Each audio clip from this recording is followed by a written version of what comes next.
मौसम बदल रहा है। मौसम बदलने के साथ साथ तबीयत भी बिगड़ जाती है कुछ लोगों की, और तबीयत भी ऐसी कि बिना दवाई के काम नहीं चलेगा। दवाई खाना जरूरी ही है। अब आप सोच रहे होंगे कि हम अचानक से दवाई का जिक्र क्यों कर रहे हैं, तो वो इसलिए क्योंकि आज हम आपको दवाई से जुड़ी एक मजेदार बात बताने वाले हैं। आपने बहुत सी ऐसी दवाइयां देखी होंगी जो 2 रंग की होती हैं। आपके दिमाग में भी ये जरूर आया होगा कि आखिर ये 2 रंग की क्यों हैं। तो आज हम आपको इसके बारे में बताएंगे। अब पूरी बात बताने से पहले आपको ये बता देते हैं कि हम उस दवाई की बात नहीं कर रहे हैं जिसके ऊपर कलर की कोटिंग होती है। हम उस दवाई की बात कर रहे हैं जो 2 रंग की होती है और खुलती भी है।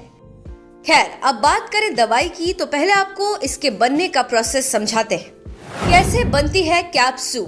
कंटेनर और कैप को मिलाकर एक कैप्सूल बनता है। इसमें सबसे पहले तो साइज का डिफरेंस होता है।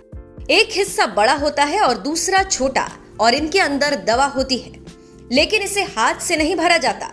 एक मशीन में बहुत छोटे छोटे छेदों में एक हिस्सा रख दिया जाता है और फिर उसमें दवा डाली जाती है।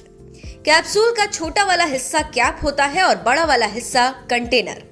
कैप्सूल 2 रंग के क्यों होते हैं? अब क्योंकि दवाई बनाने का तरीका मशीन से होता है और कैप्सूल लाखों की संख्या में होती है, इसलिए ऐसे में अगर दोनों पार्ट्स एक ही रंग के बना दिए जाएंगे तो उनमें अंतर करना काफी मुश्किल हो जाएगा, और सिर्फ साइज के आधार पर एक बार में ये पता लगाना मुश्किल होगा कि कौन सा पार्ट कंटेनर है और कौन सा कैप। यही वजह है कि कैप्सूल को या तो 2 अलग रंगों में तैयार किया जाता है या दोनों पार्ट्स के बीच कुछ ऐसा अंतर रखा जाता है जिससे कंटेनर और कैप की आसानी से पहचान की जा सके, और साथ साथ कैप्सूल को बनाते समय कोई गड़बड़ी ना हो, इसलिए इनका रंग अलग अलग रखा जाता है। ऐसा करने से कैप्सूल की लागत भी बढ़ती है, लेकिन दवा तैयार करने में किसी तरह की दिक्कत ना आए, इसलिए कंपनियां कंटेनर और कैप का रंग अलग रखती हैं। कैप्सूल के 2 रंग होने से क्या होता है फायदा?